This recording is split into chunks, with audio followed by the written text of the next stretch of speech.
Hello lovelies, and welcome to the class. For today's class, I'll teach you how to cut this stylish monostrap bustier dress, or you can say an asymmetric neckline bustier. So to start drafting this class, I'm going to mark out all my measurements. Now to mark this, you're going to mark out all your measurements. Place your tape and you start by dividing your shoulder by 2. Down by 1 inch for your shoulder slope. After marking this, you will mark a basic neckline of 3 inches. Now connect from the neckline to your shoulder slope.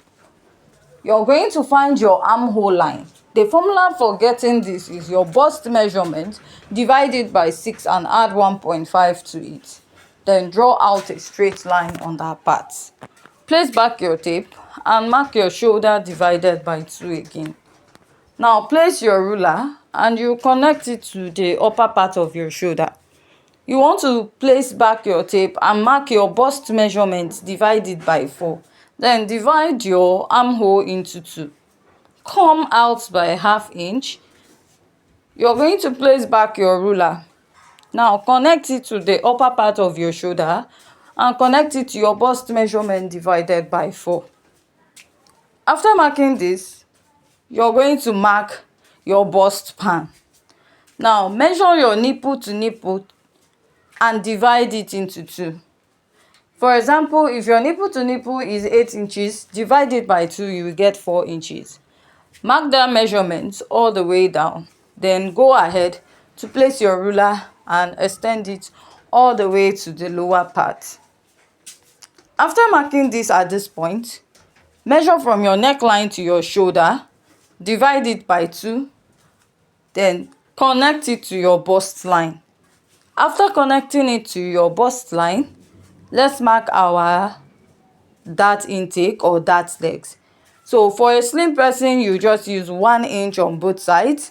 Now for someone that has body, you can use 1 inch here, and on the other side you use 2 inches. But if your bust is like 36, 37, you can use 1.5 here.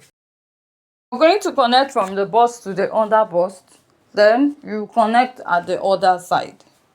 After connecting, go up by 2 inches or 1.5, depending on where you want the neckline to start, and you draw out your line. For this pattern, I will use a shoulder dart of 1 inch. I'm using a shoulder dart because of the design we are working with or working on.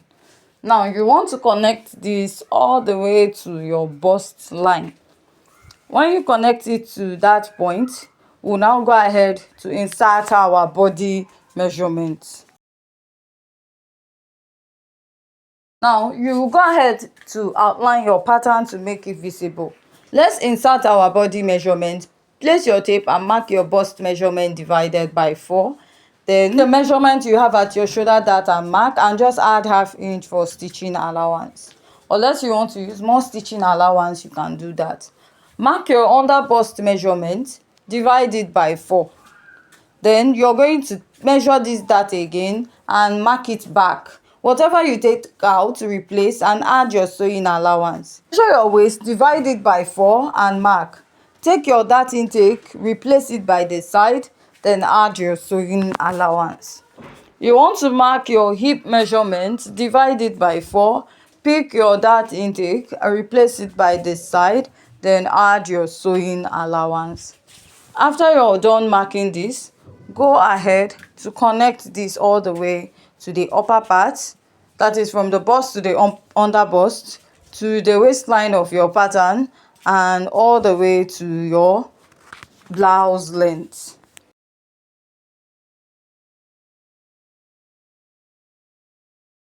Go ahead to outline your pattern, and next you mark 2 inches above that point and connect.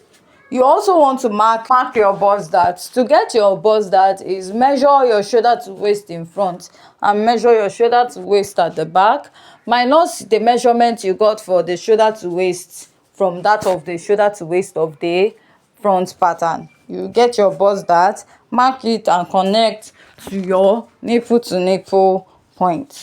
Now I'll open this pattern and transfer all my measurements to the other side. After doing this, let's alter this pattern. From this point, I'll connect from the chest line all the way to the upper part, then blend out my darts this way. I want to create like a slight sweetheart neckline, connect it to the center, then I will start connecting towards this side. Now take note of your basic neckline of 3 inches here. Now you want to go ahead to connect it to this point, come out by 1 inch, connect. Then from that your neckline again, you're going to connect it all the way to the other side of your pattern. Now after doing this, you blend out your darts. When you blend out your dart, you connect it to the other side of your pattern this way. Now we have achieved our pattern. Now the neckline, you have to extend it to the back. So what you do is you're going to add an extension. So you're just going to add an extension. Probably when you put on the dress, you can just get the exact height of where you want it to be, then tack it down and cut out the excess at the back.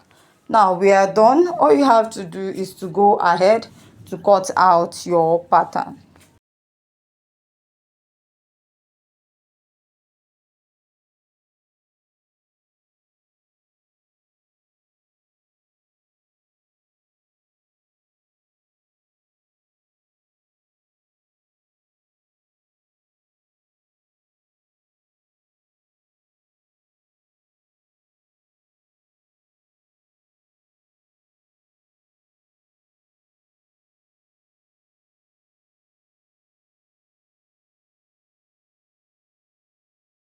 After cutting out, this is what I have. Add your extension to this and you attach it at the back.